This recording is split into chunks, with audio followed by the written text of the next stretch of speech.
Good evening.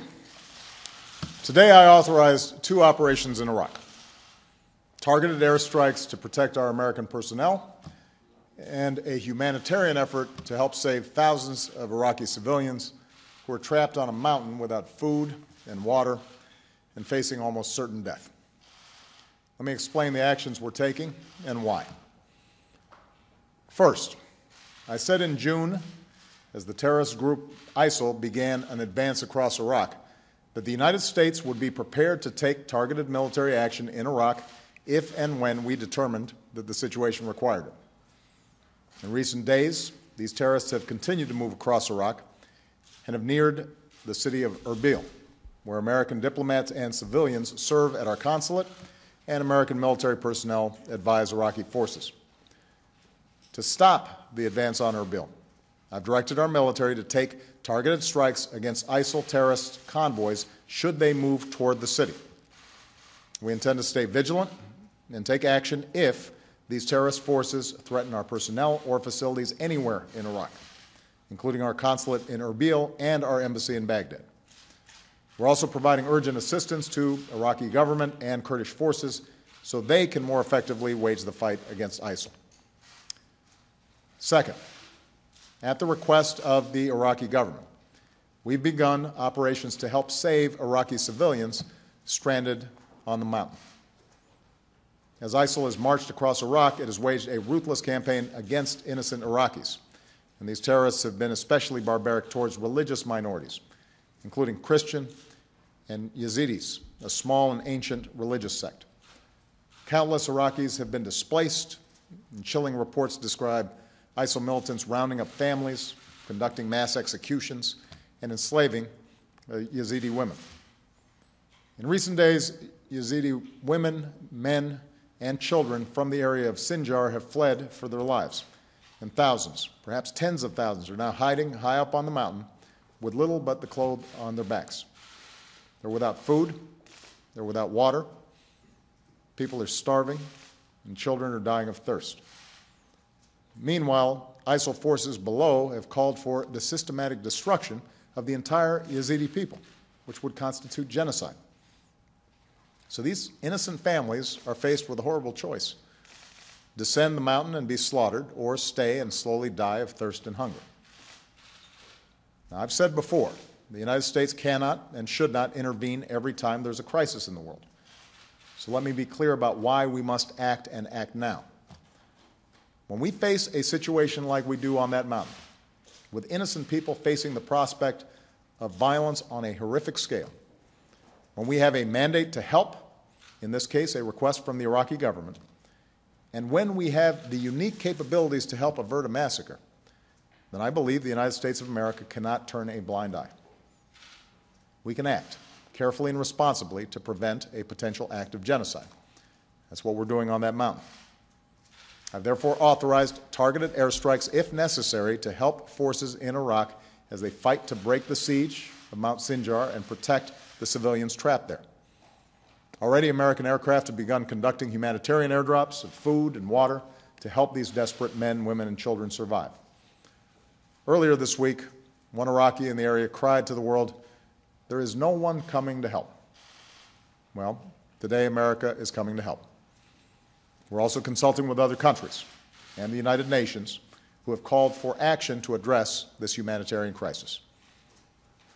I know that many of you are rightly concerned about any American military action in Iraq, even limited strikes like these. I understand that. I ran for this office in part to end our war in Iraq and welcome our troops home, and that's what we've done. As Commander-in-Chief, I will not allow the United States to be dragged into fighting another war in Iraq. And so even as we support Iraqis as they take the fight to these terrorists, American combat troops will not be returning to fight in Iraq, because there is no American military solution to the larger crisis in Iraq. The only lasting solution is reconciliation among Iraqi communities and stronger Iraqi security forces. However, we can and should support moderate forces who can bring stability to Iraq. So even as we carry out these two missions, we will continue to pursue a broader strategy that empowers Iraqis to confront this crisis. Iraqi leaders need to come together and forge a new government that represents the legitimate interests of all Iraqis and that can fight back against the threats like ISIL. Iraqis have named a new president, a new Speaker of Parliament, and are seeking consensus on a new Prime Minister. This is the progress that needs to continue in order to reverse the momentum of the terrorists who prey on Iraq's divisions. Once Iraq has a new government, the United States will work with it and other countries in the region to provide increased support to deal with this humanitarian crisis and counterterrorism challenge. None of Iraq's neighbors have an interest in this terrible suffering or instability, and so we'll continue to work with our friends and allies to help refugees get the shelter and food and water they so desperately need, and to help Iraqis push back against ISIL. The several hundred American advisors that I ordered to Iraq will continue to assess what more we can do to help train, advise, and support Iraqi forces going forward. And just as I consulted Congress on the decisions I made today, we will continue to do so going forward. My fellow Americans, the world is confronted by many challenges, and while America has never been able to right every wrong, America has made the world a more secure and prosperous place. And our leadership is necessary to underwrite the global security and prosperity that our children and our grandchildren will depend on. We do so by adhering to a set of core principles. We do whatever is necessary to protect our people. We support our allies when they're in danger. We lead coalitions of countries to uphold international norms. And we strive to stay true to the fundamental values, the desire to live with basic freedom and dignity that is common to human beings wherever they are.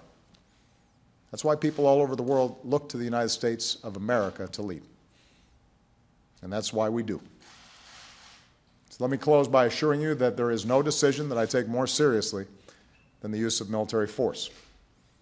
Over the last several years, we have brought the vast majority of our troops home from Iraq and Afghanistan, and I have been careful to resist calls to turn time and again to our military, because America has other tools in our arsenal than our military. We can also lead with the power of our diplomacy, our economy, and our ideals. But when the lives of American citizens are at risk, we will take action. That's my responsibility as Commander-in-Chief. And when many thousands of innocent civilians are faced with the danger of being wiped out, and we have the capacity to do something about it, we will take action. That is our responsibility as Americans.